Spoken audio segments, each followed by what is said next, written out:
Coach, what's impressed you the most about this turnaround over the last 4 weeks for ECU? Well, they're playing really good football right now. They're playing inspired football.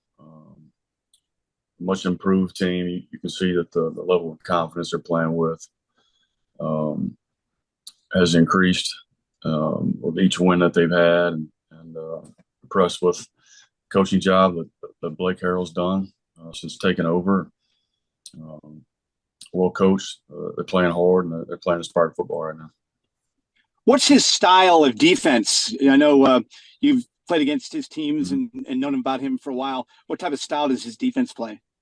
I'd say they're very similar to us, what they do and kind of how they're structured. And he's aggressive by nature. They're going to take some risks and opportunistic on defense, but they're going to try to apply pressure. Does a good job. They're multiple like we are. Kind of hard to decipher what they're doing at times, and kids fly around, play hard on defense.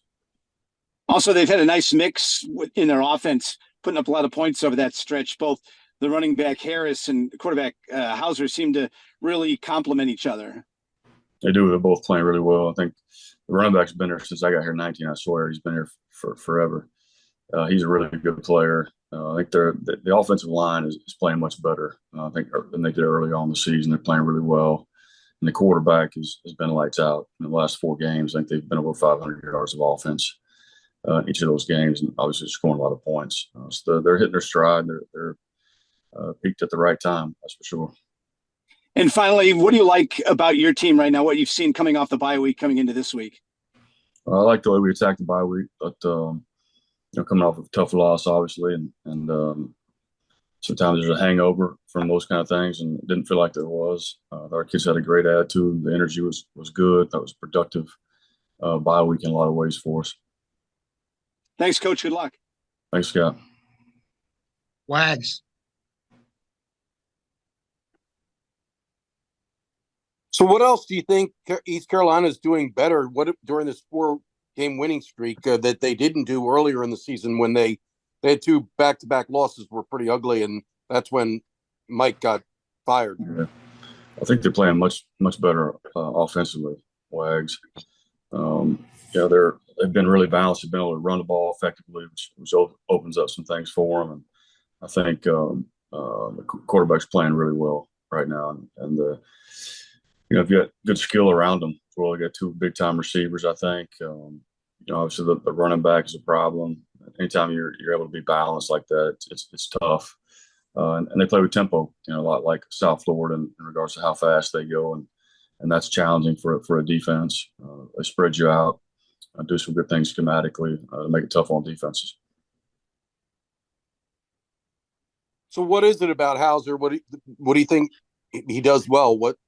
I know that Garcia started early in the season, and this 4-game winning streak coincides with Hauser being the starter. What's he doing well? I think he does a lot of things really well. I think what he's doing really well right now. He throws a really good deep ball. Gives his guys a chance to go up and get it, and they've got receivers that can do that. Runs the offense really well. Has a great grasp on the things that they're doing.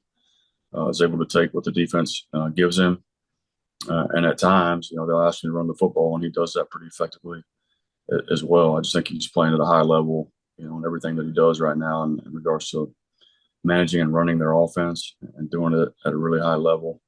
And he's a guy that he's got a really strong arm. He can make all the throws. He's got good pocket presence. Even when he's pressured, he'll get out of it and make a throw down the field. His eyes don't come down like a lot of quarterbacks do. So just been really impressed with him. And yeah, I just checked.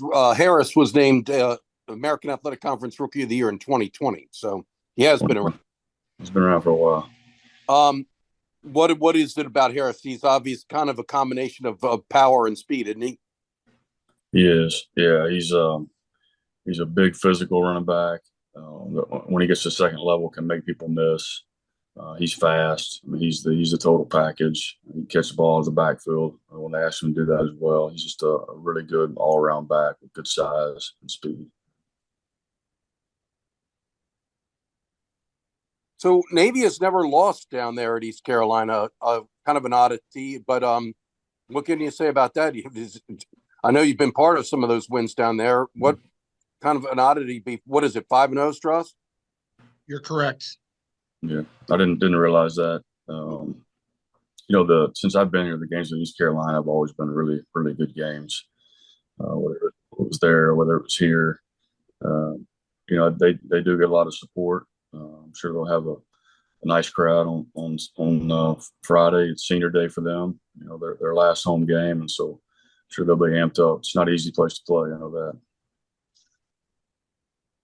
And you had indicated that you're going to travel Thursday. Is that correct? That's correct. Yeah. So will you be able to do a walkthrough down there or no? We'll do it here before we leave. Okay. We'll do it Thursday morning. We'll celebrate Thanksgiving Wednesday night, with our players and families, and we'll get up and we'll do our walkthrough. Our Fast Friday practice on Thursday morning. So there's reports that Blake Harrell is set to be named the head coach on a permanent basis. Their players have obviously been rallying on his behalf and asking the administration to do that. Do you think that will have any effect, that if he is the head coach by Friday? I don't know. That's a good question. I think that'd be a smart decision by the administration there if they do. Blake's a good coach. He's done a great job since taking over. Obviously, they're playing inspired football, and they've gotten better every week. And I think he would do a great job. Well, on that note, the Tulsa head coach was let go, Wilson. What are we up to now, Strauss, for coaches in the American Athletic Conference that have been fired already? 5? Six. What can you say about that, Coach? I mean, you're in a conference where I guess these teams are not settling for not doing well. Yeah, it's a tough business, and so some of those are surprising. Some of those guys in their second year. It's tough to really get anything going, within 2 years. So, but I don't know, the details of those situations. Can't really comment on them. I know a lot of those coaches are really, really good coaches and good human beings, and you hate to see it. It's part of our business, and it is a little bit of a crazy year in our conference. What is the situation with Blake at this point? Is it just going to be day to day up until Friday? Maybe a game time decision, or what's your thoughts? Yeah, same thing. I told you guys last week, it's going to be up to the last minute probably. So it's day to day, certainly making progress, but don't have any updates in regards to that, Wags. Is he able to practice? I mean, I'm sure obviously non-contact, but is he able to at least get out there and run around and stay sharp? Yeah, for sure. He'll do some stuff today. All right, I'll throw it back.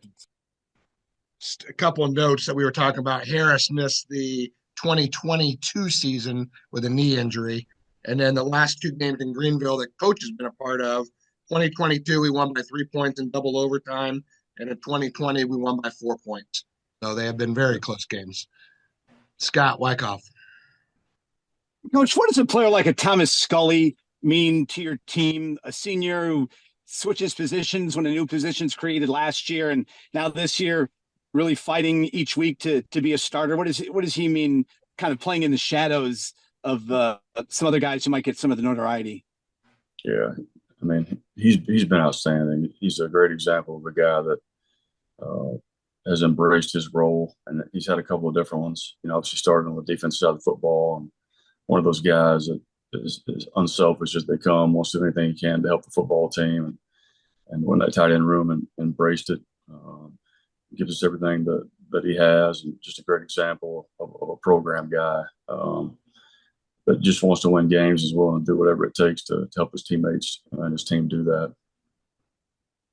And what has that room done for this offense, being able to do the blocking they do, but also, though they don't have a lot of catches, they're out there and teams have to cover them, opening up some other stuff you can do?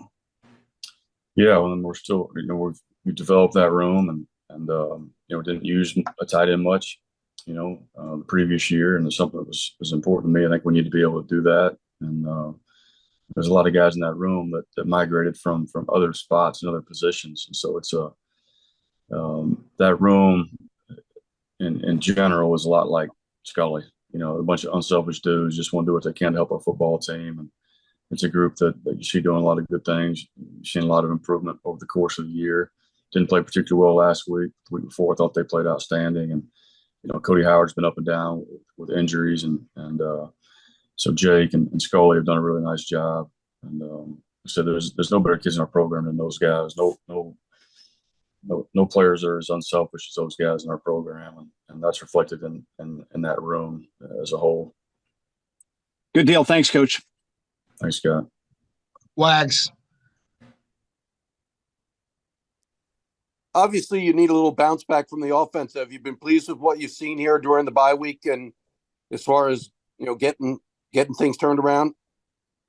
Yeah, we still got a few days here to get ready, and certainly need to make some progress in some areas and get some things cleaned up and fixed, and get this game plan nailed down. But yeah, like I said earlier, I've been really pleased with the way that they attacked the bye, and got outstanding young men on that side of the ball, and really good staff. I know those guys do everything they can to put those guys in a position to be successful this week. If you're able to win on Friday, I think it would secure third place in the conference. You were picked to finish 11th. Would that be, you feel good about that? I'd rather be playing in the conference championship, Wags, if that answers your question. But yeah, and I didn't give a whole lot of thought to the preseason picks. It's being 11th or 12th, whatever it was. But I knew we'd finish better than that. But yeah, so not bad. Not what we hoped for though.